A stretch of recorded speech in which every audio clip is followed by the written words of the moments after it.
Membrane fluidity देखेंगे हम इस वीडियो में। ये एक इम्पोर्टेंट टॉपिक है प्लाज्मा मेम्ब्रेन के अंदर। तो लास्ट के वीडियोस में हमने प्लाज्मा मेम्ब्रेन के बाकी के टॉपिक्स कवर कर लिए हैं, तो ये एक टॉपिक है। तो देखते हैं कि हमने जो फ्लूइड मोज़ेक मॉडल में कहा कि आपका प्लाज्मा मेम्ब्रेन फ्लूइड टाइप का है और मोज़ेक है, ठीक है। तो ये फ्लूइडिटी क्यों है और क्यों इम्पोर्टेंट है ये देखेंगे इस वीडियो में। Plasma membrane must not be static sheet या एक रिजिड मॉलिक्यूल जिसमें मॉलिक्यूल्स बिल्कुल लॉक्ड हो, ठीक है, उसकी मूवमेंट्स बिल्कुल कम हो या बिल्कुल बंद हो। ऐसा भी नहीं होना चाहिए आपका प्लाज्मा मेम्ब्रेन, ठीक है। Membrane must be fluid to work properly. Membrane का फ्लूइडिटी यानी कि फ्लूइड इतना इनफ फ्लूइड होना चाहिए कि वहां पे आप प्रॉपरली काम चलता रहे और ये जो फॉस्फोलिपिड्स है इसकी मूवमेंट्स और प्रोटीन्स की मूवमेंट्स इजीली पॉसिबल हो पाए, ठीक है। और ये उतना भी फ्लूइड नहीं होना चाहिए कि ये बिल्कुल चीज़ों को होल्ड ही ना रख पाए या ये वाला शेप जो है वो शेप ही ना मेंटेन रहे, ठीक है। तो ये एक थ्रेशोल्ड लिमिट, एक लिमिट में एक फ्लूइड होना चाहिए, ना ज़्यादा ये सॉलिड होना चाहिए और ना ज़्यादा ये लिक्विड होना चाहिए, ठीक है। तो इस फ्लूइडिटी को मेंटेन रखने के लिए कुछ फैक्टर्स है, ठीक है। तो देखिए आपका जो फॉस्फोलिपिड्स है ये मूवमेंट करता रहता है क्योंकि ये फ्लूइड है, यहाँ पे गैप्स ज़्यादा है, इंटरेक्शंस जो है वो वीक इंटरेक्शंस है, हाइड्रोफोबिक इंटरेक्शंस। यहाँ पे देखिए जो टेल्स के बीच में है वो हाइड्रोफोबिक इंटरेक्शन है, ठीक है। तो मोस्टली तो सरफेस एरिया तो टेल का ही है, तो जो फॉस्फोलिपिड को आपस में जोड़ के रखता है वो ज्यादातर हाइड्रोफोबिक इंटरेक्शन है। तो हाइड्रोफोबिक इंटरेक्शन हमें ये पता है कि ये वीक इंटरेक्शन है, कोवेलेंट की तरह स्ट्रॉन्ग इंटरेक्शन नहीं है। तो ये फॉस्फोलिपिड्स यहाँ से वहां इजीली मूव करता रहता है और स्पेस भी काफी है, ठीक है। तो मोस्टली ये साइडवेज मूवमेंट दिखाता है और प्रोटीन्स भी, जो इसमें प्रोटीन्स प्रेजेंट होते हैं इंटीग्रल प्रोटीन्स, वो भी साइडवेज मूवमेंट दिखाता रहता है, ठीक है। तो फंक्शन के लिए, प्रॉपर फंक्शन के लिए जरूरी भी होता है कि वहां पे जगह हो, मूवमेंट के लिए जगह हो, प्रोटीन्स को शेप चेंज करने के लिए जगह हो, ठीक है। ये सारी चीजें प्रोटीन्स और मेम्ब्रेन की प्रॉपर फंक्शन के लिए जरूरी होता है और वो ये प्रेजेंट भी होता है आपके मेम्ब्रेन में, ठीक है। कभी कभार वेरी रेयरली लिपिड्स में flip flop across the membrane, यानी कि ये वाला मूवमेंट कभी कभी एक फॉस्फोलिपिड एक लेयर से दूसरी लेयर में पहुंचना, ये कभी कभी होता है इस तरह का मूवमेंट भी। लेकिन जो साइड वे मूवमेंट है वो तो मोस्टली होता रहता है, ठीक है। 10⁻⁷ टाइम्स पर सेकंड ऑलमोस्ट होता रहता है, ठीक है। तो when a membrane solidifies, its permeability changes and enzymatic proteins in the membrane may become inactive। तो ये देखिए कि ये फ्लूइडिटी जो है ये क्यों जरूरी है, ठीक है। अगर मेम्ब्रेन सॉलिडिफाई हो जाए, ठीक है, अगर ये कोल्ड टेम्परेचर आ जाए तो ये लिपिड है, लिपिड हमें पता है कोल्ड में ये सॉलिड हो जाता है, ठीक है, हार्ड हो जाता है।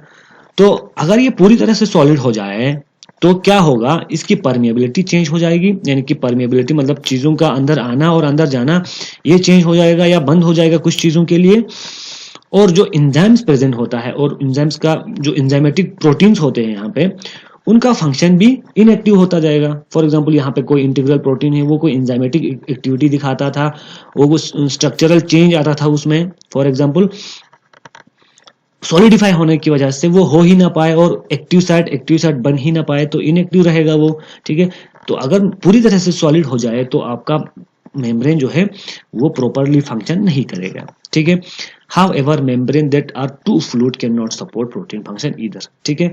अगर ये आपका प्लाज्मा मेम्ब्रेन पूरी तरह से फ्लूइड हो जाए, जो एक जेल टाइप है, वहां से वो डाउन होके पूरी तरह से ये एक लिक्विड की तरह जो एक इजीली एक जगह से दूसरी जगह फ्लो कर जाता है, पानी की तरह अगर हो जाए, तो उस वक्त भी प्रॉब्लम है। उस वक्त ये है कि वो ना वो स्ट्रक्चर जो प्लाज्मा मेम्ब्रेन एक दीवार की तरह आपके साइटोप्लाज्म के बाहर से है, ना वो रह पाएगा, ठीक है। कोई बाउंड्री नहीं रहेगी सेल की अगर फ्लूइड हो जाए तो। और दूसरा, प्रोटीन्स जो उसके अंदर फिक्स रहना चाहिए था, जो एंजाइम्स वगैरह के लिए जरूरी था, ना वो रह पाएगा, ठीक है। तो ना ज्यादा फ्लूइड भी और ना ज्यादा सॉलिडिफाई भी आपके मेम्ब्रेन के लिए फेवरेबल नहीं है, ठीक है। तो इसको मेंटेन रहना चाहिए, ये एक लिमिट में फ्लूइड रहना चाहिए ताकि आपका मेम्ब्रेन का जो फंक्शन है, परमिएबिलिटी जो मेंटेन रहे और एंजाइमेटिक एक्टिविटी मेंटेन रहे। ठीक है, इसके लिए कुछ फैक्टर्स है कि आपके मेम्ब्रेन को फ्लूइड रखने के लिए, ठीक है, मेंटेन रखने के लिए कुछ फैक्टर्स है। इसमें सबसे पहला है कि types of fatty acid in A phospholipid. किस तरह के टाइप ऑफ फैटी एसिड है आपके फॉस्फोलिपिड में, वो डिसाइड करता है कि फ्लूइडिटी कितना है। ठीक, वो टेम्परेचर के हिसाब से, सेल की कंडीशन के, एनवायरनमेंट के हिसाब से चेंज भी हो सकता है आपका ये फैटी एसिड।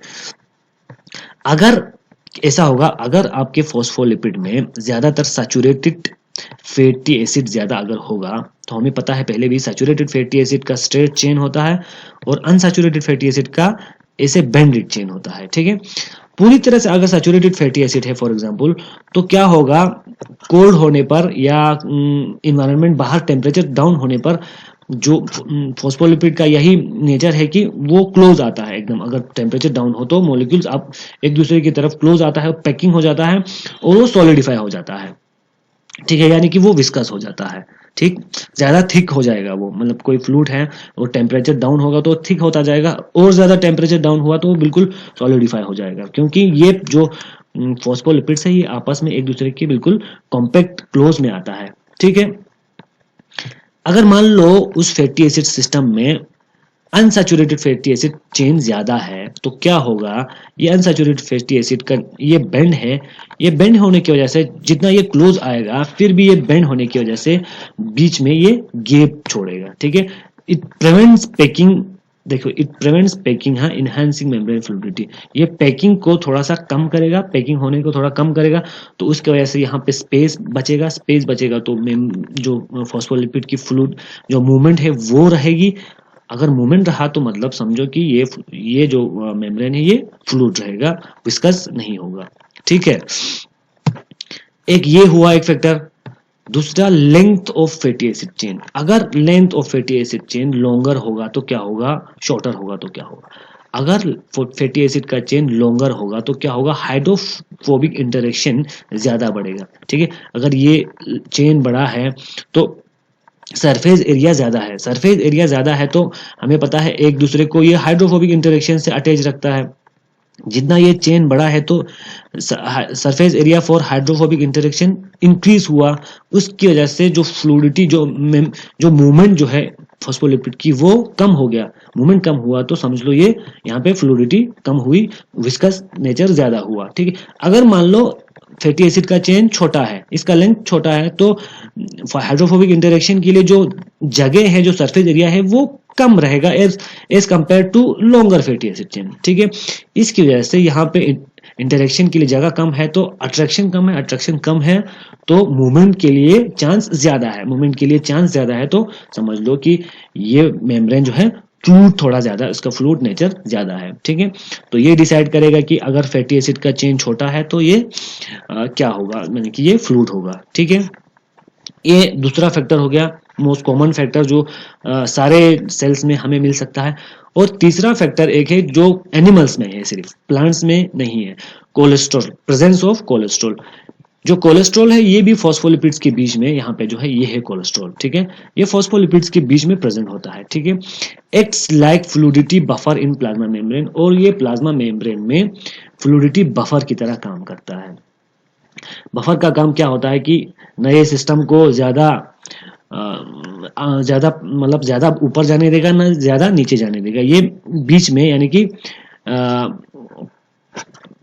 जो प्रॉपर जो इसका नेचर या शेप होना चाहिए उस वो मेंटेन करेगा। ठीक है, फॉर एग्जांपल यहाँ पे ये देखिए कि अगर टेम्परेचर ज्यादा डाउन हो रहा है, टेम्परेचर डाउन हो रहा है और फैटी एसिड पैक हो रहा है, क्लोजली एक दूसरे की तरफ अट्रैक्ट हो रहा है, तो उस वक्त अगर आपके इस मेम्ब्रेन में कोलेस्ट्रॉल ज्यादा है तो ये पैकिंग के चांस को थोड़ा सा कम कर देगा। ठीक है, क्योंकि ये इसका स्ट्रक्चर ऐसा ही है कि ये कंप्रेस नहीं होने देगा, इसकी वजह से गैप रहेगा, तो फिर यहाँ पे मूवमेंट के लिए जगह रहेगा, ये फ्लूइड रहेगा सिस्टम। ठीक है, जो कि जरूरी है। अगर पूरी तरह से ये सॉलिडिफाई हो जाए तो मेम्ब्रेन का फंक्शन ही खत्म हो जाएगा और एनिमल ही, वो सेल ही सर्वाइव नहीं कर पाएगा। ठीक है, इसको बचाने के लिए कोलेस्ट्रॉल इनको का होना यहाँ पे मेम्ब्रेन पे जरूरी है, क्योंकि ये मेंटेन रखता है फ्लूइडिटी को। ठीक है, ये पूरी तरह से कॉम्पैक्ट नहीं होने देता। और दूसरा, अगर टेम्परेचर बिल्कुल ही अप हो जाए, गर्मी ज्यादा हो जाए, तो मूवमेंट यहाँ पे बहुत ही ज्यादा हो जाए, ठीक है, ये बहुत ही ज्यादा फ्री हो जाए, तो उस वक्त क्या करेगा ये, उस वक्त भी इसको मेंटेन रखेगा। ये जो कोलेस्ट्रॉल है ये इसके साथ अटैच है, ये इसके साथ भी अटैच है, और दूसरे फॉस्फोलिपिड्स के साथ भी अटैच होगा। तो ये फॉस्फोलिपिड को दूर दूर भागने नहीं देगा, यानी कि ये हेल्ड रखेगा फॉस्फोलिपिड्स को, यानी कि उतना ज्यादा तितर बितर नहीं होने देगा कि ये इसका फ्लूइड जो शेप है वो ही बिल्कुल डिसऑर्गेनाइज हो जाए। ठीक है, ये फ्लूइडिटी उस वक्त भी टू मच फ्लूइड नहीं होने देगा, ना ये टू मच सॉलिड भी होने देगा। ठीक है, तो ये होगा एक और फैक्टर कोलेस्ट्रॉल का जो एनिमल्स में है। ये 3 फैक्टर इंपॉर्टेंट फैक्टर हो गए फ्लूइडिटी को मेंटेन रखने के लिए।